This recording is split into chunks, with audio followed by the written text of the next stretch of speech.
Assalamualaikum warahmatullahi wabarakatuh. Saya Vira Melani dengan NIM 2030303067. Jurusan Psikologi Islam kelas B. UIN Mahmud Yunus Batu Sangkar. Pada video kali ini saya akan menjelaskan tentang kesadaran anestesi dan traumanya. Baiklah, saya akan menjelaskan terlebih dahulu apa itu trauma. Trauma adalah sering dikaitkan dengan tekanan emosional dan psikologi besar. Biasanya karena kejadian yang sangat disayangkan atau pengalaman yang berkaitan dengan kekerasan. Namun, dalam konteks ini, yang dimaksud dengan trauma adalah trauma sebagai penyakit atau trauma pada fisik seseorang. Yang lebih parahnya adalah cedera yang parah dan sering membahayakan jiwa yang terjadi ketika seluruh tubuh atau sebagian bagian tubuh terkena pukulan benda tumpul atau tiba-tiba terbentur. Jenis cedera seperti ini berbahaya karena tubuh dapat mengalami shock sistematik dan organ vital dapat berhenti bekerja secara cepat. Oleh karena itu, penolongan secara medis tidak hanya dibutuhkan, namun juga harus cepat diberikan agar dapat meningkatkan kemungkinan pasien selamat dari trauma.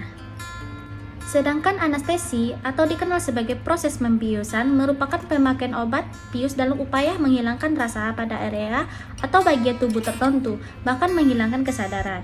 Tujuan pembiusan adalah menetralisirkan rasa sakit ketika dilakukan prosedur kesehatan seperti tindakan operasi atau pembedahan organ tubuh pada manusia. Obat bius mempengaruhi saraf dan kinerja otak sebagai timbul ketidaksadaran atau mati rasa pada tubuh manusia. Nah, sebelum melakukan persiapan sebelum prosedur operasi dan pembiusan bagi pasien yaitu tidak diperbolehkan makan atau minum dalam beberapa jam sebelum operasi, serta dilakukan pencukuran atau shaving terhadap bulu dan rambut di sekitar area tindakan. Ada 3 macam anestesi. Yang pertama adalah anestesi lokal.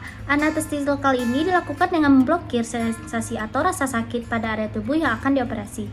Nah, jenis anestesi ini tidak mempengaruhi kesadaran, sehingga pasien akan tetap sadar selama menjalani operasi atau prosedur medis. Yang kedua adalah anestesi regional.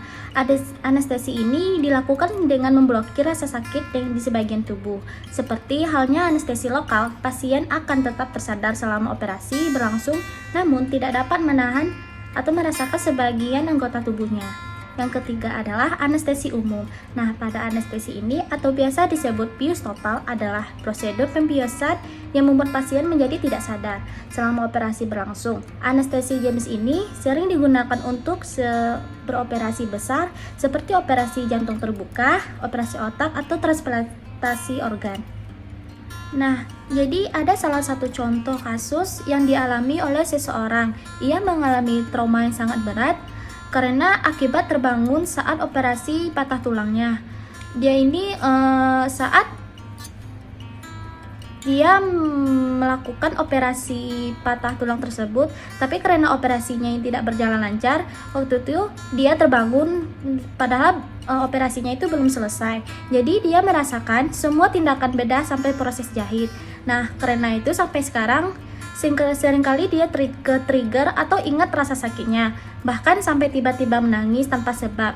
Jadi dia itu lebih mengalami kecemasan yang berlebih dan rasa yang ketakutan. Jadi trauma yang dialami pasien tersebut seperti trauma psikis ini memang bisa terjadi akibat kejadian kurang mengenakan di masa lalu, baik itu yang dialami sendiri maupun disaksikan. Pada sebagian orang, sensasi tersebut begitu kuat melekat pada memori sehingga sensasi yang terjadi ketika itu pun masih terbawa sampai ke masa depan, seperti rasa berdebar, keringat dingin, cemas, dan lain-lain sebagainya.